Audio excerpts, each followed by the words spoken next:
എൻ്റെ പ്രണയം ഭാഗം 87. നിങ്ങൾക്ക് വിജയകുമാറിൻ്റെ ഫാമിലി ഡീറ്റെയിൽസ് എല്ലാം കിട്ടിയോ? ഹരി ചോദിച്ചതും അത്യാവശ്യമുള്ളതെല്ലാം കിട്ടി. അദ്ദേഹത്തിൻ്റെ വൈഫിൻ്റെയോ? ഹരി ചോദിച്ചതും വൈഫ് മലയാളിയാണെന്ന് നമ്മൾ അറിഞ്ഞിരുന്നല്ലോ. ഞങ്ങൾ അന്വേഷിച്ചു. അവർക്കൊരു സിസ്റ്ററുണ്ട്. അവരുടെ മകൻ ഈ അടുത്ത ദിവസം മരണപ്പെട്ടിട്ടുണ്ട്. മരണപ്പെട്ടു എന്ന് പറഞ്ഞാൽ പുഴയിൽ നിന്ന് കിട്ടിയ ബോഡി. പേര് ശ്യാം അല്ലേ? ഹരി ചോദിച്ചതും നവീനും നികേഷും പരസ്പരം നോക്കി. അതെ, നിനക്കറിയായിരുന്നോ ഹരി? ഇല്ല, ഇപ്പോൾ അറിഞ്ഞു, ഹരി പറഞ്ഞു. അപ്പോ ഈ ശ്യാമും ഋതിക്കും കസിൻസ് ആണ്. ഇത് ഗൗതമിക്ക് അറിയായിരുന്നോ? ഹരി ചോദിച്ചു. ഇല്ല ഹരിയേട്ടാ, അങ്ങനെ ആർക്കും ആ കോളേജിൽ അറിയില്ല. കാരണം ഋതിക്ക് വന്ന് കുറച്ചു ദിവസം കഴിഞ്ഞാണ് ശ്യാം വരുന്നത്. അവർ തമ്മിൽ പിന്നെയാണ് കൂട്ടാകുന്നത് എന്നാണ് ഞങ്ങൾക്ക് തോന്നിയിരിക്കുന്നത്. ഇങ്ങനെയൊരു ബന്ധമൊന്നും അവർ പറഞ്ഞു കേട്ടിട്ടില്ല.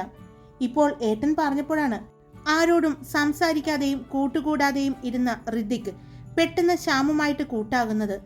അപ്പോൾ അവര് കസിൻസ് ആയതുകൊണ്ടാണ് അങ്ങനെ ഒരു കൂട്ടുകെട്ട് അവർക്കിടയിൽ വന്നതെന്ന് ഇപ്പോൾ എനിക്ക് തോന്നുന്നു, ഗൗതമി പറഞ്ഞു. ഈ ശ്യാം മരിച്ചതിന് ശേഷം ഋതിക്ക് എങ്ങനെയായിരുന്നു മാറ്റങ്ങൾ ഗൗതമി കണ്ടിട്ടുണ്ടോ? ഹരി ചോദിച്ചതും ശ്യാമിന്റെ മരണം വല്ലാത്തൊരു ഷോക്കായിരുന്നു എല്ലാവർക്കും.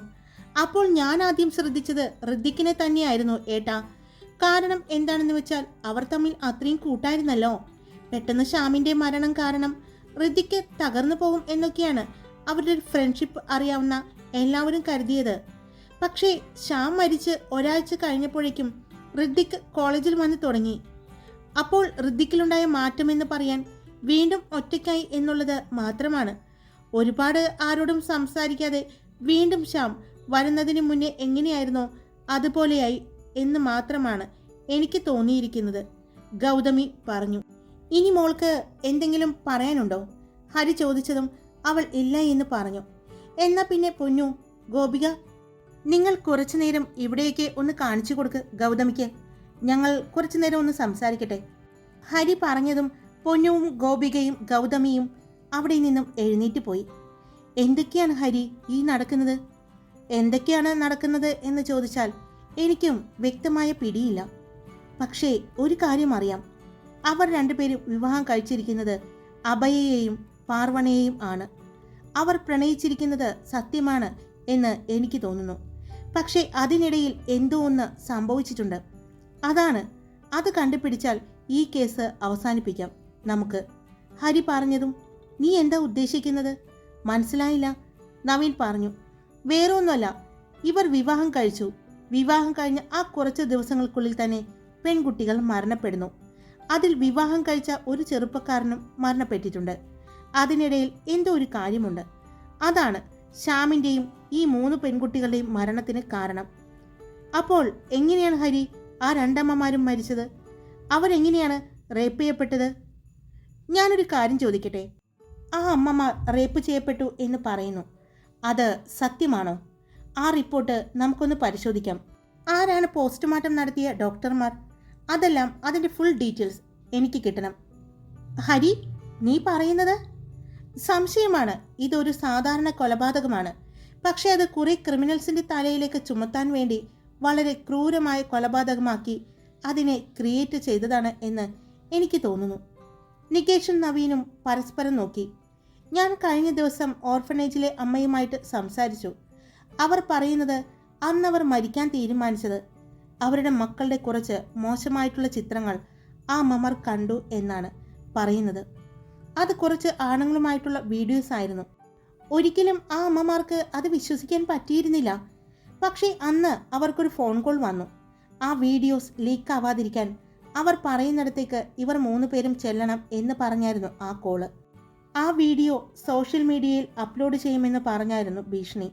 മക്കൾ മരിച്ചു, പക്ഷെ ഇനിയും ആ മക്കൾക്ക് നേരെ വീണ്ടും ഇങ്ങനെയുള്ള ന്യൂസുകൾ, അതായത് അവരുടെ മക്കൾ മോശം കുട്ടികളായിരുന്നു എന്ന് പുറം ലോകം അറിഞ്ഞാൽ എന്ന് ഭയപ്പെട്ട ആ അമ്മമാർ അവർ പറഞ്ഞ അടുത്തേക്ക് പോകാൻ തയ്യാറായി. പക്ഷേ അവർ പറഞ്ഞത് റെയിൽവേ സ്റ്റേഷൻ റോഡ് ആയിരുന്നു. റെയിൽവേ സ്റ്റേഷൻ റോഡിലൂടെ നടക്കാനാണ് പറഞ്ഞത്. അവർ നടന്നു. അപ്പോൾ പെട്ടെന്ന് ഒരു വണ്ടി വന്നു നിന്നു. ആ വണ്ടിയിലേക്ക് അവരെ കയറ്റി. ആ വണ്ടിയിൽ വെച്ച് ആ 3 സ്ത്രീകളുടെയും കണ്ണുകൾ കെട്ടി. അവരെ കൊണ്ടുപോയത് എങ്ങോട്ടാണെന്ന് ആ അമ്മമാർക്ക് അറിയില്ല. പക്ഷേ അവർ ചെന്ന് കഴിഞ്ഞിട്ടും അവരുടെ കണ്ണും കൈയും കൂട്ടിക്കെട്ടി. അതിനുശേഷം അവർക്ക് എന്തോ ഒരു ഇഞ്ചക്ഷൻ ചെയ്തു എന്ന് ആ അമ്മ പറയുന്നുണ്ട്. അതിനുശേഷം എന്ത് സംഭവിച്ചു എന്ന് ആ അമ്മമാർക്ക് അറിയില്ല. അവർ ബോധം വരുമ്പോൾ അവരുടെ ശരീരത്ത് വസ്ത്രങ്ങൾ ഉണ്ടായിരുന്നില്ല. അതിലൂടെ അവർ വിശ്വസിച്ചു അവർ റേപ്പ് ചെയ്യപ്പെട്ടു എന്ന്. അല്ലേ നികേഷ്? ഇതല്ലേ നികേഷിനും ആ അമ്മയിൽ നിന്നും അറിയാൻ സാധിച്ചത്? അതെ, പക്ഷേ ആ അമ്മയുടെ ശരീരത്ത് പാടുകൾ ഉണ്ടായിരുന്നു. ആ മരിച്ച 2 അമ്മമാരുടെ ശരീരത്തും മുറിവുകളും പാടുകളും ഉണ്ടായിരുന്നു ഹരി. നികേഷ് പറഞ്ഞു. ഉണ്ടായിരുന്നു, പക്ഷേ അതെല്ലാം ക്രൂരമായ റേപ്പിലൂടെ ഉണ്ടായതല്ല. അങ്ങനെയാണെന്ന് വരുത്തി തീർക്കാൻ ശ്രമിച്ചതാണെങ്കിലോ? ഞാൻ അമ്മയോട് ചോദിച്ചപ്പോൾ അമ്മയുടെ ശരീരത്ത് പ്രത്യേക മാറ്റങ്ങളൊന്നും അമ്മയ്ക്ക് തോന്നിയില്ല എന്ന് പറഞ്ഞു. ശരീരത്ത് വസ്ത്രങ്ങൾ ഉണ്ടായിരുന്നില്ല, പലയിടത്തും വേദനയുണ്ടായിരുന്നു. മരിച്ച അവരെയും ഈ അമ്മയെയും ഹോസ്പിറ്റലിൽ കൊണ്ടുപോയി അന്ന് നോക്കിയ അവരാണ് പറഞ്ഞത് ഇവർ റേപ്പ് ചെയ്യപ്പെട്ടു എന്ന്. അതൊരു പക്ഷേ തെറ്റാണെങ്കിലോ എന്നാണ് എൻ്റെ ചോദ്യം, ഹരി പറഞ്ഞു. അങ്ങനെ സംഭവിക്കുമോ ഹരി? എന്തുകൊണ്ട് സംഭവിച്ചുകൂടാ? ഹരി ചോദിച്ചു. നിന്റെ മനസ്സിൽ എന്താണ് ഹരി? കറക്റ്റായിട്ട് നിനക്ക് തോന്നുന്നത്, നിന്റെ മനസ്സിലുള്ളത് എന്താണെന്ന് വെച്ചാൽ തുറന്നു പറ ഹരി. എനിക്ക് എത്ര ആലോചിച്ചിട്ടും ഇതൊന്നും മനസ്സിലാക്കാൻ പറ്റുന്നില്ല, അതുകൊണ്ടാണ്, നവീൻ പറഞ്ഞു. ഒരുപാട് തലപൊകിക്കേണ്ട. ഞാൻ പറയാൻ പോകുന്നത് ഇപ്പോൾ എൻ്റെ സംശയങ്ങളാണ്. അത് ചിലപ്പോൾ ശരിയാകാം, ചിലപ്പോൾ ശരിയാകാതിരിക്കാം. ഈ കേസിൽ നികേഷിനോട് പറയാത്ത ഒരു കാര്യം ആ അമ്മ എന്നോട് പറഞ്ഞിട്ടുണ്ട്. അത് കഴിഞ്ഞ ദിവസം അതിനുവേണ്ടിയാണ് ഞാൻ ആ അമ്മയെ കാണാൻ വേണ്ടി പോയത്. എന്താ ഹരി, എന്താ അവർ പറഞ്ഞത്? ആ അമ്മയ്ക്ക് മന്ത്രി വിജയകുമാറിനെ അറിയാം. എങ്ങനെ? മരിച്ചുപോയ പാർവണയുടെ യഥാർത്ഥ അച്ഛൻ വിജയകുമാറാണ്. എന്ത്? അതെ. പിന്നെ മറ്റൊരു കാര്യം കൂടി പറയട്ടെ, നീ ഞെട്ടണ്ട. ഈ വിജയകുമാറിൻ്റെ ഭാര്യ പാർവണയുടെ അമ്മയുടെ കസിനാണ്. അതായത് വിജയകുമാറിൻ്റെ ഭാര്യയുടെ അച്ഛൻ്റെ അനിയൻ്റെ മകളാണ് ഈ പറയുന്ന പാർവണയുടെ അമ്മ. അപ്പോൾ ഇതിനെല്ലാം പിന്നിൽ വിജയകുമാർ ആണെന്നാണോ ഹരി? സംശയമാണ് അയാൾക്ക് ഇതിൽ പങ്കുണ്ട് എന്ന്. പാർവണ വിജയകുമാറിൻ്റെ മകളാണെന്ന് അദ്ദേഹത്തിൻ്റെ ഭാര്യയ്ക്കറിയോ ഹരി? അറിയാം എന്നാണ് ആ അമ്മ പറയുന്നത്. ഇതൊന്നും അവർ എന്നോട് പറഞ്ഞിട്ടുണ്ടായിരുന്നില്ല ഹരി. നികേഷ് പറഞ്ഞതും അവനൊന്ന് പുഞ്ചിരിച്ചു. അത് വേറൊന്നുമല്ല. പോലീസ് മന്ത്രി പറയുന്നത് മാത്രമേ അനുസരിക്കൂ. അത് കേരളത്തിലായിക്കോട്ടെ, ഏത് സ്റ്റേറ്റിലായിക്കോട്ടെ, അത് ഏത് സ്റ്റേറ്റിലെ മന്ത്രിമാരുമായിക്കോട്ടെ, അവരുടെ പവർ അവർ അത് പോലീസുകാർക്ക് നേരെ പ്രയോഗിക്കും എന്ന് ആ അമ്മയ്ക്ക് അറിയാം. അവർ ഭയപ്പെട്ടിരുന്നു പോലീസുകാരെ, എന്നെയും ഭയപ്പെട്ടിരുന്നു. പക്ഷേ എന്നിൽ വിശ്വാസം തോന്നാനുള്ള ഒരു കാരണം ആ അമ്മയ്ക്ക് ഞാൻ കൊടുത്ത ഒരു ഉറപ്പാണ്. മരിച്ചുപോയ അവരുടെ മക്കളെ ഇനി ഒരു കാരണവശാലും മോശമായി ആരും ചിത്രീകരിക്കില്ല എന്നുള്ള ഒരേ ഒരു ഉറപ്പ്. ആ ഉറപ്പിന്മേലാണ് ആ അമ്മ എന്നോട് എല്ലാം പറഞ്ഞത്. പക്ഷേ ഹരി, നീ അവർ റേപ്പ് ചെയ്യപ്പെട്ടിട്ടില്ല എന്ന് പറയാനുള്ള കാരണം? കുറച്ചു നാളെങ്കിലും കൂടെ താമസിച്ച ഭർത്താവിനെ ഏതൊരു പെണ്ണിനും തിരിച്ചറിയാൻ പറ്റും. എന്നുവെച്ചാ? നികേഷ് ചോദിച്ചു. അവര് അന്ന് റേപ്പ് ചെയ്യപ്പെട്ടു എന്ന് പറയാൻ പറ്റില്ല. സെക്ഷൽ അബ്യൂസ് ചെയ്തിരിക്കുന്നത് അവരുടെ ഭർത്താക്കന്മാർ തന്നെയാണ്. അതവർക്ക് മനസ്സിലായിരുന്നു. അതെങ്ങനെ ശരിയാവും? ഞാൻ അന്നത്തെ ദിവസം ഈ പറയുന്ന 3 പേരുടെയും ഭർത്താക്കന്മാർ ഈ സംഭവം നടന്ന അന്ന് അവരുടെ നാട്ടിലുണ്ടായിരുന്നു എന്ന് അന്വേഷിച്ചിരുന്നു. അവർ അവിടെ ഉണ്ടായിരുന്നു എന്നുള്ള തെളിവുകളും കിട്ടിയിട്ടുണ്ട്. അതെല്ലാം കൃത്രിമ തെളിവുകളായിരുന്നു. അവരെ ഇവിടെ എത്തിച്ചവർ തന്നെ ഉണ്ടാക്കിയ തെളിവ്. ഹരി, ഇതെല്ലാം നിന്റെ തോന്നലുകളല്ല. നീ എല്ലാ കേസിലും ചെയ്യുന്നത് പോലെ ഞങ്ങൾ അറിയാതെ രഹസ്യമായി അന്വേഷണം നടത്തുന്നുണ്ടല്ലേ? നവീൻ ചോദിച്ചു. അത് നിനക്ക് ഇപ്പോഴാണ് മനസ്സിലായത്? ഞാനത് എപ്പോഴും ചെയ്യാറുള്ള ഒരു കാര്യം തന്നെയല്ലേ. ഇതുവരെയുള്ള എല്ലാ കേസിലും ഞാൻ അങ്ങനെ ഒരു രഹസ്യാന്വേഷണം നടത്താറുണ്ട്. അതിലൂടെ പല തെളിവുകളും എനിക്ക് കിട്ടിയിട്ടുണ്ട്. എനിക്ക് നമ്മുടെ കൂട്ടത്തിലുള്ള ആളുകളെ പലപ്പോഴും ഞാൻ കണ്ണടച്ച് വിശ്വസിക്കാറില്ല. കേസ് അന്വേഷണത്തിൻ്റെ ഭാഗമായിട്ട് വരുമ്പോൾ ഞാൻ എൻ്റെ വീട്ടിലുള്ളവരെ പോലും ഞാൻ വിശ്വസിക്കാറില്ല. കാരണം ശത്രുക്കൾ എങ്ങനെയായിരിക്കും നമ്മുടെ നീക്കങ്ങൾ കണ്ടെത്താൻ ശ്രമിക്കുന്നത് എന്ന് അറിയില്ലല്ലോ. അതുകൊണ്ട് ഒരു രഹസ്യാന്വേഷണം എപ്പോഴും ഞാൻ നിലനിർത്തിക്കൊണ്ടു പോകാറുണ്ട്. അതുപോലെ ഇതിലും ഒരു അന്വേഷണം നടത്തി. അതിലൂടെയാണ് എനിക്ക് മനസ്സിലായത് ആ ദിവസങ്ങളിൽ അവർ അവിടെയില്ല. ആ 3 പേരും അന്ന് ഇവിടെയുണ്ട്, ഈ നാട്ടിൽ. ഈ സംഭവം നടക്കുന്നതിൻ്റെ 2 ദിവസം മുമ്പ് അവർ 3 പേരും ഇവിടെ എത്തിയിട്ടുണ്ട്. അതും ആ ദിവസങ്ങളിൽ അവർ ലക്ഷറി ലൈഫായിരുന്നു ആസ്വദിച്ചു കൊണ്ടിരുന്നത്. എന്നാൽ പിന്നെ ഹരി അവരെ പിടിച്ച് ചോദ്യം ചെയ്യാൻ പാടില്ലേ? നമ്മൾ അവരുടെ പുറകെയുണ്ടെന്ന് അറിഞ്ഞാൽ ഒരുപക്ഷേ ആ 3 പേരും കൊല ചെയ്യപ്പെട്ടേക്കാം. അതുകൊണ്ട് വളരെ സൂക്ഷിച്ചു വേണം കൈകാര്യം ചെയ്യാൻ. ഇതിൽ പ്രതിസ്ഥാനത്ത് നിൽക്കുന്നത് ആരാണെന്ന് ഇപ്പോഴും വ്യക്തതയില്ല. ഒരുപക്ഷേ മന്ത്രിയാകാം, ചിലപ്പോൾ മന്ത്രിയുടെ ഭാര്യയാകാം, അല്ലെങ്കിൽ ഈ പറയുന്ന മന്ത്രിയുടെ മകനാകാം. ആര് വേണമെങ്കിലും ആകാം. അതുകൊണ്ടാണ് പറയുന്നത്, വളരെ ശ്രദ്ധാപൂർവം വേണം ഇനി കാര്യങ്ങൾ കൈകാര്യം ചെയ്യാൻ, ഹരി പറഞ്ഞു. അപ്പോൾ ഇനി അടുത്ത നടപടി എന്താണ്? നമ്മൾ എന്താണ് ചെയ്യേണ്ടത്? നവീൻ ചോദിച്ചു. വേറെ ഒന്നും ചെയ്യാനില്ല. നാളെ അമ്മ കസ്റ്റഡിയിലിരിക്കുന്ന പ്രതികളുടെ റിമാൻഡ് കാലാവധി നീട്ടി ചോദിക്കും. അത് അനുവദിച്ചു കഴിഞ്ഞാൽ നമുക്ക് കുറച്ച് സമയം കൂടി അവന്മാരെ അകത്തിടാൻ സാധിക്കും. ഒന്നുമില്ലെങ്കിലും നികേഷ് പ്രതികളാണ് എന്ന് പറഞ്ഞ് അകത്തിട്ടിരിക്കുന്നവർ നിസ്സാരക്കാരല്ല. അവർ പുറത്തുള്ളതിനേക്കാൾ നല്ലത് ഈ കേസന്വേഷണത്തിൽ അവർ നമ്മുടെ കസ്റ്റഡിയിൽ തന്നെ ഉള്ളതാണ്. അതുകൊണ്ട് അവർക്ക് ജാമ്യം ലഭിക്കുന്നതിന് മുമ്പ് നമുക്ക് ഈ കേസിൽ തീർപ്പുണ്ടാക്കിയിരിക്കണം, ഹരി പറഞ്ഞു. അപ്പോഴാണ് നവീൻ്റെ ഫോൺ റിങ് ചെയ്യുന്നത്. ഫോൺ എടുത്തതും പ്രവീൺ ആയിരുന്നു. എന്താടാ? എടാ, ഒരു കാര്യമുണ്ട്. ഞാൻ മിത്ര അയ്യരുടെ മകളെ കാണാൻ വേണ്ടി കാത്തു നിൽക്കുന്നത് കുറച്ച് സമയമായി. ഇതുവരെ കാണാതായപ്പോൾ ഞാൻ 2-3 പ്രാവശ്യം വിളിച്ചു. ഇപ്പോൾ വിളിച്ചപ്പോൾ ഫോൺ എടുത്തത് വേറെ ഒരാളാണ്. അയാൾ പറയുന്നത് അവൾക്ക് അപകടം പറ്റി ഹോസ്പിറ്റലിൽ ആണ് എന്നാണ്. ഞാനിപ്പോൾ അങ്ങോട്ട് പോയിക്കൊണ്ടിരിക്കുകയാണ്, പ്രണവ് പറഞ്ഞു. എന്ത്? അപകടം സംഭവിക്കുകയോ? അതെ, എന്തോ സംഭവിച്ചിട്ടുണ്ട്. ഞാൻ എന്തായാലും അങ്ങോട്ട് എത്തിയിട്ട് വിളിക്കാം എന്ന് പറഞ്ഞ് ഫോൺ കട്ട് ചെയ്തു. നവീൻ ഹരിയോട് കാര്യം പറഞ്ഞു. അപ്പോൾ ആ കുട്ടി പൊന്നുവിനോട് പറഞ്ഞത് കാര്യമാണ്. അവരുടെ അച്ഛനെ ആരോ ഭീഷണിപ്പെടുത്തുന്നുണ്ട്. അതുകൂടാതെ അവരെ ആരോ ഫോളോ ചെയ്യുന്നുണ്ട്.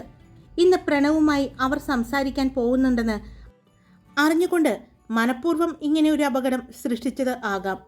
എന്തായാലും അവനോടൊന്ന് ശ്രദ്ധിക്കാൻ പറയണം. പിന്നെ പ്രണവിനോട് ഒരുപാട് അടുപ്പം ആ കുട്ടിയോട് കാണിക്കരുത് എന്ന് പറയണം. അത് അവൻ പറയുന്നത് പോലെ അവനൊരു ഇഷ്ടമുണ്ടെങ്കിൽ പോലും ഈ കേസ് തീരുന്നത് വരെ ആ കുട്ടിയിൽ നിന്നും ഒരു അകലം പാലിച്ചേ പറ്റൂ. ആ കുട്ടി പറയുന്നത് പോലെ ആ കുട്ടിയെയും അവളുടെ അച്ഛനെയും എല്ലാം ആരെങ്കിലും ഫോളോ ചെയ്യുന്നുണ്ടെങ്കിൽ, അവളുടെ പുറകെ ഇവൻ നടക്കുന്നുണ്ടെങ്കിൽ, തിരിച്ച് ആ പെൺകുട്ടിയും ഇവനെ കോണ്ടാക്ട് ചെയ്യാൻ ശ്രമിക്കുന്നുണ്ട് എന്നറിഞ്ഞാൽ അവർ ഒരു പക്ഷേ എന്താണ് ചെയ്യാൻ പോകുന്നത് എന്ന് പറയാൻ പറ്റില്ല. അതുകൊണ്ട് ശ്രദ്ധിക്കാൻ പറയണം. ഞാൻ എന്തായാലും അവനെ വിളിച്ചോളാം. നിങ്ങൾ എനിക്ക് ചെയ്തു തരേണ്ട കാര്യങ്ങൾ, മിത്ര അയ്യരുടെ ലഗേജുകൾ എത്തിയിട്ടുണ്ടെന്ന് പറഞ്ഞില്ലേ? അത് ഞാൻ പരിശോധിച്ചു. അതിൽ പ്രത്യേകിച്ചൊന്നുമില്ല.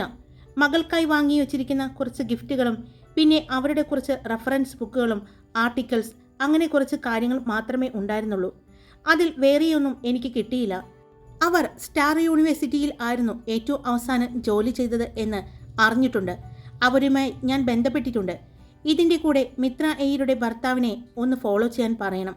അവരുടെ നീക്കങ്ങൾ എപ്പോഴും ശ്രദ്ധിക്കാൻ നമ്മുടെ ആരെങ്കിലും വേണം. അയാൾ ആരെങ്കിലും പേടിക്കുന്നുണ്ടെങ്കിൽ, അയാളെ ആരെങ്കിലും ഭീഷണിപ്പെടുത്തുന്നുണ്ടെങ്കിൽ അതെല്ലാം അറിയാൻ വേണ്ട കാര്യങ്ങൾ ചെയ്യാം. അയാളുടെ ഫോൺ കോൾസ് എല്ലാം ട്രാക്ക് ചെയ്യണം. പക്ഷേ ചെയ്തിട്ട് വലിയ കാര്യമൊന്നുമില്ല. അയാളുടെ ഫോൺ കോളുകൾ എല്ലാം നമുക്ക് മുമ്പേ ആരെങ്കിലും ഹാക്ക് ചെയ്യുന്നുണ്ടാവും, ഹരി പറഞ്ഞു. എന്തായാലും ഈ പെൺകുട്ടികളുടെ കൊലപാതക കേസുകളിൽ നിന്നും വളരെ വ്യത്യസ്തമാണ് മിത്ര അയ്യരുടെ കേസ്. രണ്ടും കൂടിയാകുമ്പോൾ നമുക്ക് ഒരു ബുദ്ധിമുട്ട് വരാതിരിക്കാൻ പ്രണവിനോട് മിത്ര അയ്യരുടെ കേസ് കൈകാര്യം ചെയ്യാൻ ഞാൻ പറഞ്ഞിട്ടുണ്ട്. കാരണം അവർ ആരുടെയെങ്കിലും കസ്റ്റഡിയിൽ ആണെങ്കിലും, ഇനി അവർ സ്വയം മറിഞ്ഞിരിക്കുന്നത് ആണെങ്കിലും അവർ ഇപ്പോൾ സേഫാണ്. പക്ഷേ ഇവിടെ സേഫ് അല്ലാത്തത് ആ അമ്മയാണ്. ആ അമ്മയെ ഇല്ലാതാക്കാൻ മിക്കവാറും ശ്രമിക്കും. അതുകൊണ്ട് എപ്പോഴും അവർക്ക് നേരെ ഒരു കണ്ണുണ്ടാകണം, ഹരി പറഞ്ഞു. നമുക്ക് മുന്നിൽ എന്തെങ്കിലും ഇനി പറഞ്ഞു തരാനുള്ളത് ആകെ കൂടി ആ അമ്മയാണ്. ഇപ്പോൾ ആ അമ്മ ഉള്ളത് കൊണ്ട് മാത്രമാണ് വിജയകുമാർ എന്ന ആ മന്ത്രിയുടെ പല കാര്യങ്ങളും നമുക്ക് അറിയാൻ സാധിച്ചത്. പാർവണ എന്ന് പറയുന്ന ആ പെൺകുട്ടി അയാളുടെ മകളാണെന്ന് നമുക്ക് അറിയാൻ സാധിച്ചത് പോലും ആ അമ്മ ഉള്ളത് കൊണ്ടാണ്. അതുകൊണ്ടാണ് ഞാൻ പറയുന്നത്, ആ അമ്മയെ പ്രൊട്ടക്റ്റ് ചെയ്യേണ്ടത് നമ്മുടെ ഉത്തരവാദിത്തമാണ്. പിന്നെ നികേഷ്, അന്ന് അവർ വിവാഹം രജിസ്റ്റർ ചെയ്തു എന്ന് പറയുന്ന അമ്പലത്തിൽ പോയി കുറച്ച് ഡീറ്റെയിൽസ് എടുക്കണം. അന്നത്തെ കാര്യങ്ങളെല്ലാം അവിടുത്തെ ക്യാമറയിൽ പതിഞ്ഞിട്ടുണ്ടോ എന്ന് ചെക്ക് ചെയ്യണം. അവർ അവിടുത്തെ വിവാഹ രജിസ്റ്ററിൽ സൈൻ ചെയ്തിട്ടുണ്ടെങ്കിൽ അത് നമുക്ക് തെളിവായി കിട്ടണം. അതൊന്നും മിക്കവാറും ഉണ്ടാകാൻ സാധ്യതയില്ല. എന്നാലും ശ്രമിച്ചു നോക്കൂ, എന്തെങ്കിലും ഒന്ന് നമുക്ക് കിട്ടാതിരിക്കില്ല. അതിനേക്കാൾ വലിയൊരു തെളിവ് നമ്മുടെ കയ്യിലുണ്ട്. ആ വീഡിയോ, ഗൗതമിയുടെ ഫ്രണ്ടിൻ്റെ കയ്യിൽ നിന്നും അയച്ചു കിട്ടിയിരിക്കുന്ന ആ വീഡിയോ ഒരു തെളിവാണ്. എല്ലാം കഴിഞ്ഞിട്ട് വേണം, എനിക്ക് എല്ലാ തെളിവുകളുമായിട്ട് വേണം ഋത്തിക്കിനെയും അയാളുടെ അച്ഛൻ വിജയകുമാർ എന്ന മന്ത്രിയെയും കാണാൻ വേണ്ടി പോകാൻ. അതിനിടയിൽ കൂടി മറ്റൊരു കാര്യം കൂടി ശ്രദ്ധിക്കണം. മന്ത്രിയുടെയും ഋതിക്കിൻ്റെയും പുറകെ പോകുമ്പോൾ അവിടെ മറ്റൊരാൾ കൂടിയുണ്ട്, മന്ത്രിയുടെ ഭാര്യ. അവരെന്തിന് ഋതിക്കിൻ്റെയും ശ്യാമിൻ്റെയും വിവാഹം നടന്ന സമയത്ത് അവിടെ വന്നു? അവരാണ് ഈ വിവാഹത്തിന് സാക്ഷിയായിരിക്കുന്നത്. അതുകൊണ്ട് അവരെയും ഒന്ന് നിരീക്ഷിക്കുന്നത് നല്ലതാണ്. അവരിൽ നിന്നും നമുക്ക് വിവരങ്ങൾ കിട്ടാനുണ്ട്. എന്തായാലും എല്ലാ കാര്യങ്ങളും അറിഞ്ഞിട്ട് മാത്രമേ നമ്മൾ അവരെ 3 പേരെയും കാണാൻ പോകുന്നുള്ളൂ. അവർക്ക് ചുറ്റുമുള്ള പഴുതുകൾ അടച്ചു വേണം അവരുടെ അടുത്തേക്ക് ചെല്ലാൻ. പിന്നെ ഞാനും പൊന്നുവും മുത്തശ്ശിയും കൂടി നാളെ മുത്തശ്ശിയുടെ ഒരു ബന്ധുവീട്ടിൽ പോവുകയാണ്. അത്യാവശ്യമായിട്ട് അങ്ങോട്ട് എത്തണം. അവിടെ ഒരു പ്രായമായ ഒരാളുണ്ട്. അദ്ദേഹം വയ്യാതെ കിടക്കുകയാണ്. എപ്പോൾ വേണമെങ്കിലും മരണം സംഭവിക്കാം. ചെന്ന് കാണണമെന്ന് മുത്തശ്ശി പറയുന്നത് കുറേ നാളായി. ഒന്ന് പോയി കണ്ടിട്ട് വരാം എന്ന് കരുതി, ഹരി പറഞ്ഞു. അത് കേട്ടുകൊണ്ടാണ് മുത്തശ്ശി ഇറങ്ങി വരുന്നത്. എന്താണിവൻ പറയുന്നത്? ആര്? ഞാനങ്ങനെ പറഞ്ഞിട്ടില്ലല്ലോ. മനസ്സിൽ വിചാരിച്ചെങ്കിലും മുത്തശ്ശി പുറത്തേക്ക് പറഞ്ഞില്ല. ഹരി, പൊന്നു ആ കുട്ടികളും എവിടെ? അവർ പുറത്തേക്ക് പോയിട്ടുണ്ട് മുത്തശ്ശി, ഹരി പറഞ്ഞു. അത് കേട്ടുകൊണ്ട് മുത്തശ്ശി അവരെ അന്വേഷിച്ച് പുറത്തേക്ക് പോയി. ഇപ്പോൾ ഏകദേശം കാര്യങ്ങളെല്ലാം നിങ്ങൾക്ക് പിടികിട്ടി എന്ന് കരുതുന്നു, ഹരി നവീനോടും നികേഷിനോടുമായി ചോദിച്ചു. ഹായ്, എല്ലാവരും സുഖമായിട്ടിരിക്കുന്നോ? ഞാൻ സുഖമായിട്ടിരിക്കുന്നു. അപ്പോൾ സ്റ്റോറി ഇട്ടിട്ടുണ്ട്, നിങ്ങളുടെ അഭിപ്രായങ്ങൾ പറഞ്ഞോളൂ കേട്ടോ. ഇഷ്ടപ്പെട്ട ലൈക്ക് ചെയ്യാനും കമൻറ്റ് ചെയ്യാനും സബ്സ്ക്രൈബ് ചെയ്യാതെ കേൾക്കുന്നവർ സബ്സ്ക്രൈബ് ചെയ്യാനും മറക്കരുത് കേട്ടോ. Love you all. It's me Karthika.